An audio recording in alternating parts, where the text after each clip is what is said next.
नमस्कार दोस्तों, मैं प्रशांत कुमार शुक्ला एडवोकेट। साथियों, आज के वीडियो में हम लोग बात करेंगे गुजरात हाई कोर्ट का एक और इम्पोर्टेंट लेटेस्ट जजमेंट के बारे में जो आईपीसी की धारा 498A के मामले में आया है।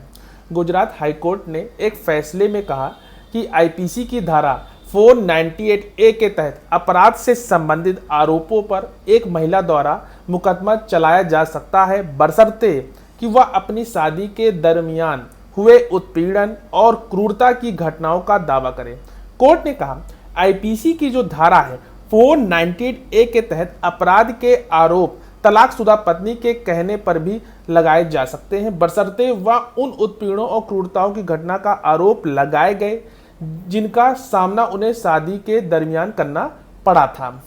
कोर्ट ने कहा महिला आईपीसी की जो धारा है 498A के तहत अपराध का आरोप किसी ऐसी घटना के संबंध में दर्ज नहीं करा सकती जो तलाक के बाद हुई हो सकती है।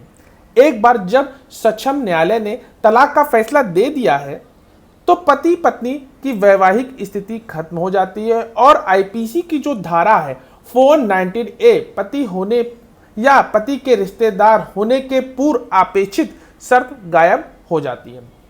उपरोक्त फैसला शिकायतकर्ता के एक पूर्व पति और उसके रिश्तेदारों द्वारा आपराधिक प्रक्रिया की संहिता की धारा यानी कि 482 के तहत दायर एक याचिका में आया जिसमें आईपीसी की धारा 498A, 294B, 323, 114, 506 और 494 और 114 यानी कि 114 के तहत दर्ज एक एफआईआर को रद्द करने की मांग की गई थी।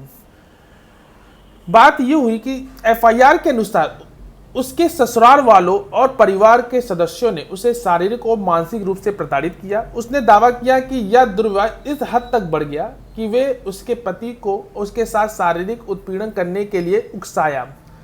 आगे दावा किया गया कि उसे अपनी गर्भावस्था को समाप्त करने के लिए दवा लेने के लिए भी मजबूर किया गया था। जब उसने इनकार कर दिया तो उसके पति ने उसे जान से मारने की धमकी दी और उसे मायके में छोड़ दिया। आगे ये भी कहा गया कि पता चलने पर कि उसके पति ने दूसरी शादी कर लिया। उसने अपने ससुराल वालों के खिलाफ भावात्मक और शारीरिक शोषण की शिकायत दर्ज करने का फैसला किया। इस समय तक उसके पति ने तलाक की डिग्री प्राप्त कर ली थी, इसलिए अपेक्षित जो एफआईआर दर्ज करने के समय शिकायतकर्ता एक तलाकशुदा पत्नी थी। अपने फैसले में अदालत ने इस बात पर प्रकाश डाला कि विवादित एफआईआर में उल्लेखित जो प्राथमिक आरोप भारतीय दंड संहिता की जो यानी कि आईपीसी की धारा 498A और 494 से संबंधित है। आईपीसी की जो धारा है 498 की व्याख्या करते हुए अदालत ने रेखांकित किया कि इसमें इस्तेमाल किए गए शब्द जैसे पति और पति के रिश्तेदार उन व्यक्तियों को संदर्भित करते हैं जो वर्तमान में पति या पति के रिश्तेदार हैं। कोर्ट ने कहा इस मामले में याचिकाकर्ता संख्या 1 अब शिकायतकर्ता का पति नहीं था और अन्य याचिकाकर्ता शिकायतकर्ता के पति के रिश्तेदार नहीं थे। बहरहाल यह नोट किया गया कि धारा 498A हालांकि पति या पति के रिश्तेदारों शब्दों का उपयोग करती है, इसमें महिला शब्द का उपयोग किया गया है न कि पत्नी का।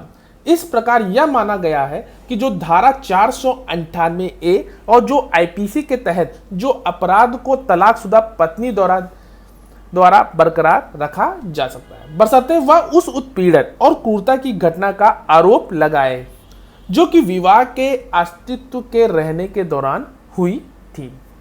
इस मामले में जो एफआईआर की जो समीक्षा करने पर अदालत ने पाया कि जो शिकायतकर्ता ने उस अवधि के दौरान उत्पीड़न क्रूरता का जो आरोप नहीं लगाया था जब शादी बरकरार थी।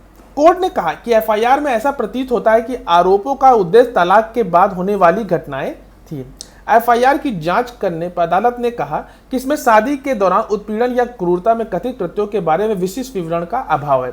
इसके अतिरिक्त अदालत ने बताया कि 25 फरवरी 2014 को तलाक की डिग्री याचिकाकर्ता संख्या और शिकायतकर्ता की वैवाहिक स्थिति को प्रभावी ढंग से समाप्त कर दिया गया है। 26 दिसंबर 2015 को दायर की गई एक एफआईआर में तलाक को अंतिम रूप दिए जाने के बाद आई। अदालत ने यह भी माना कि जो शिकायतकर्ता ने 2 अगस्त 2015 को याचिकाकर्ता संख्या 1 की अगली शादी के बारे में भी पता चला है और परिणाम स्वरूप उस पर जो धारा 494 के साथ साथ जो धारा 498 अन्य संबंधित जो आईपीसी अपराधों का आरोप लगाया गया है। तो ये सब इंपॉर्टेंट बात जो हाल ही में जो लेटेस्ट जो जजमेंट आया है वो गुजरात हाई कोर्ट का आया है। तो आशा करते हैं ये जजमेंट आपको समझ में आया होगा, और अगर आपके मन में कोई भी क्वेरी हो तो दिए गए कमेंट बॉक्स में जरूर पूछिएगा, या हमारे दिए गए व्हाट्सएप नंबर पे भी हमसे संपर्क कर सकते हैं।